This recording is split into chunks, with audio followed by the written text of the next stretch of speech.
अस्सलाम वालेकुम नाजरीन, मेरा नाम जमशेद अंसारी है। आपने रोज़मर्रा ज़िंदगी में ये मुशाहिदा किया होगा कि हम रोज़ाना की बुनियाद पे अल्लाह पाक की दो सिफ़ात का बहुत ज़्यादा तस्करा करते हैं। एक है अल्लाह पाक का फ़ज़ल और दूसरी है अल्लाह पाक की रहमत। लेकिन ये भी देखा गया है कि हम इन दो सिफ़ात में डिफ़रेंशिएट नहीं कर पाते। आज की इस वीडियो में मुख्तसर अल्फाज में इन दो सिफात में जो बुनियादी फ़र्क है वो समेटने की कोशिश करूँगा।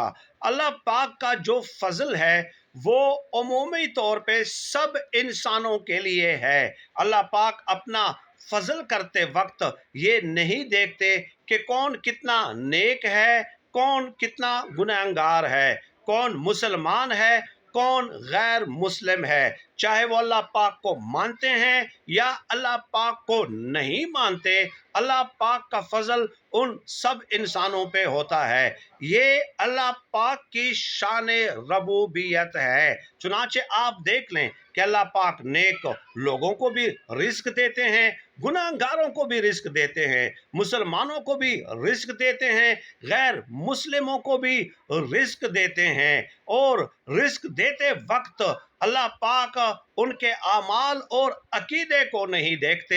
ये है अल्लाह पाक का फजल और इसकी कई और एग्जाम्पल्स भी दी जा सकती हैं, लेकिन तवालत के खौफ के पेश नज़र मैं इसी पे इक्तिफा कर रहा हूँ। दूसरी तरफ है अल्लाह पाक की रहमत। अल्लाह पाक की रहमत उस इंसान पे होती है जिससे अल्लाह पाक खुश होते हैं। हम आम तौर पर ये दुआ मांगते हैं कि या अल्लाह हम पे अपनी रहमत नाजिल फरमा। लेकिन एक चीज़ याद रखें, अल्लाह पाक की रहमत मांगने से पहले उससे रहम मांग कर अपनी बचत कर लीजिए। पहले आपने अल्लाह पाक का रहम मांगना है और उसके बाद अल्लाह पाक की रहमत मांगनी है। वजह क्या है? जब आप अल्लाह पाक से रहम मांगते हैं तो आप दरअसल 4-5 चीज़ों का इकरार कर लेते हैं। पहली चीज़ जिसका आप इकरार करते हैं वो ये कि आपने चूंकि रहम मांगा, और रहम वो शख्स मांगता है जो गुनहगार हो, जो कसूरवार हो, जो गलती पे हो। चुनाचे जब आप अल्लाह पाक से रहम मांगते हैं तो आपने ये इकरार कर लिया कि आप गुनहगार हैं, आप कसूरवार हैं। और दूसरा इकरार आप ये करते हैं कि आप कमज़ोर हैं, आप बेबस हैं, आप लाचार हैं, क्योंकि ताकतवर कभी रहम नहीं मांगता। तो अपनी कमज़ोरी और अपनी लाचारी का और बेबसी का भी आपने इकरार कर लिया। और तीसरी चीज़ जिसका आपने इकरार किया वो ये कि अल्लाह पाक की ज़ात ताकतवर है, क्योंकि ताकतवर ज़ात से ही रहम मांगा जाता है।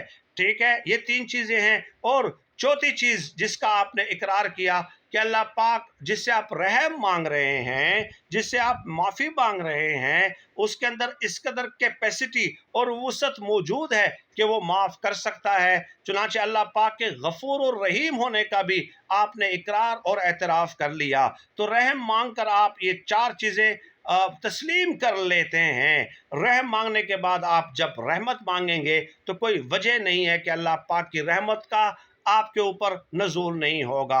ये बुनियादी फ़र्क है फ़ज़ल और रहमत में। फ़ज़ल अल्लाह पाक का सब इंसानों के लिए है, बग़ैर उसका अमल और अकीदा देखे बग़ैर। और अल्लाह पाक की रहमत उन इंसानों पे होती है जिससे अल्लाह पाक खुश होता है। रहम मांगने के बाद रहमत का मुतालबा कीजिए, इंशाअल्लाह ज़रूर अल्लाह पाक की रहमत का नज़ूल होगा। सरदस्त इतना ही अल्लाह पाक से दुआ है कि अल्लाह पाक हमें खल्क़ खुदा के लिए आसानियाँ पैदा करने की तौफ़ीक़ अता फ़रमाए। आमीन या रब्बल आलमीन।